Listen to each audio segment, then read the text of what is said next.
आज आपण नैसर्गिक संख्यांच्या वर्गांची बेरीज बघणार आहोत। तर इथे उदाहरण काय आहे, 1 चा वर्ग अधिक 2 चा वर्ग अधिक 3 चा वर्ग अधिक 4 चा वर्ग अधिक डॉट डॉट डॉट अधिक 9 चा वर्ग। तर अशी संख्या असेल आणि वर्ग करायचा असेल तर त्यासाठी एक सूत्र आहे।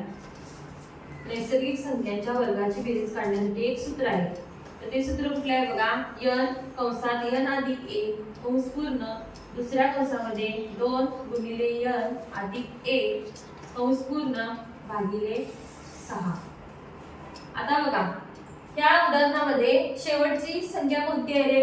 9 9 हा 9 चा वर्ग म्हणजे शेवटची संख्या काय आहे? 9। येथे n बरोबर काय घ्यायचे या सूत्रामध्ये? मग 9 ही संख्या ठेवायची। चला मग त्या सूत्रामध्ये जिथे जिथे 9 आहे ना, n आहे तिथे 9 ठेवायचे। चला मग n च्या ठिकाणी 9 ठेवायचे, सांगा मला 9। दुसऱ्या कंसात काय आहे ना? 9 अधिक 1 बरोबर। अजून 2 गुणिले 9 अधिक 1 भागिले 6 आहे।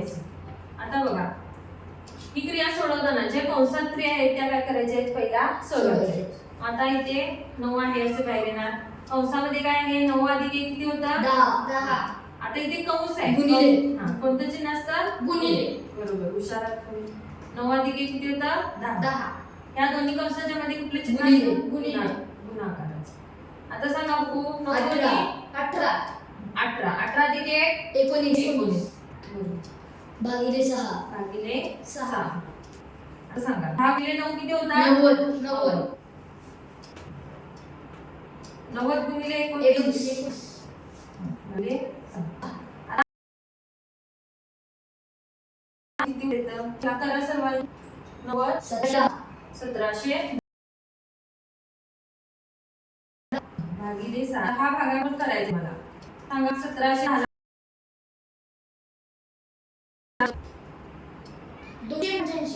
हा दोन्ही 17 5 वरून उतरून घेतले 1 आलं,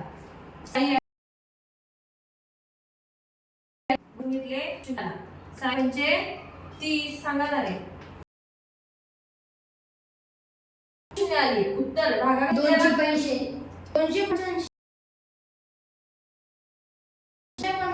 बाकी शून्य आलं, भागाकार 285 उत्तर ते आपलं।